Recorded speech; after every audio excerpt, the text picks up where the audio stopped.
Hoorah! Like, so I've been trying to fight the dust because I've got a new child and he can't do the dust. So I got rid of most of my just straight topsoil and I've ran a little bit quieter, and then I needed something for like a more of a filler. So I went and got the cubes, and so far so good. And I don't really fear them ingesting it, because if they break that down, if they ate a schwack load of it, maybe, but my tortoises have a very good diet in my opinion, so no fret there. But super exciting news.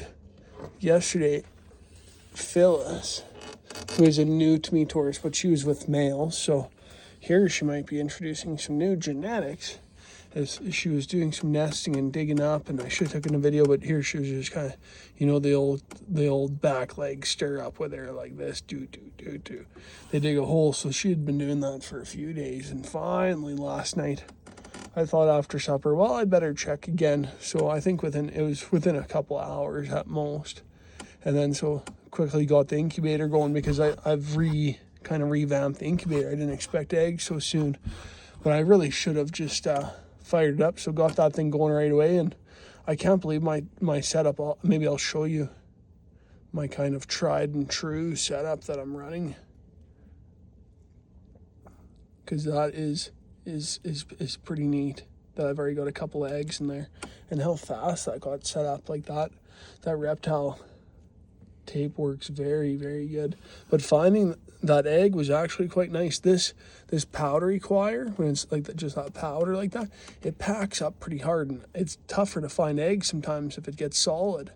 Where I found these cubes were easy to feel that they're a cube, but they kind of broke up as you peeled it apart. And so looking forward that this is a nice stable base.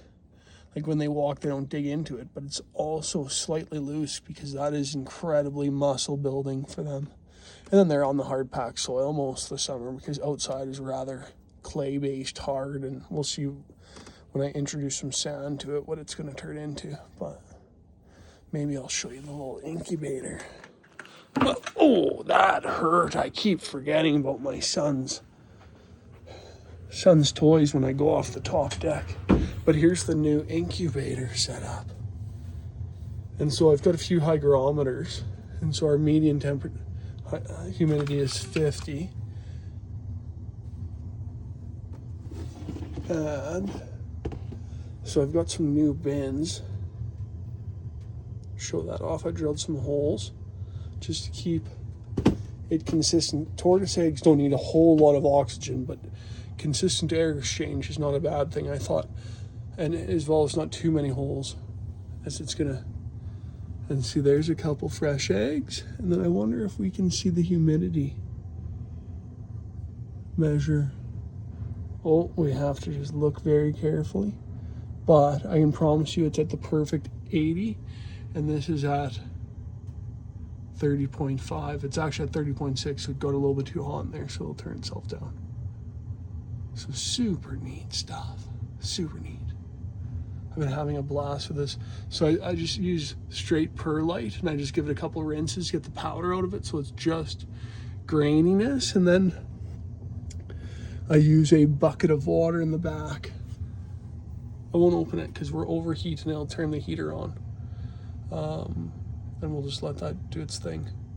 But it just works so good. I'm very happy with this Cornell's World incubator. It was like maybe $500 or something, $600 shipped to the door or something like that. And they're just a few hours from me, but super happy with it. If the door would seal a little bit better, would be better, but I added a little duct tape and it has it sealed up real good, with allowing still a little bit of, there's some air exchange on.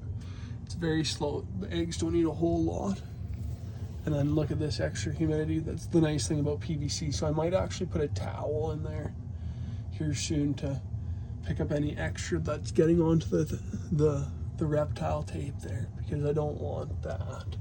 But I want to have a good humidity. And of course, breeding for males. Good stuff though. Thanks for tuning in.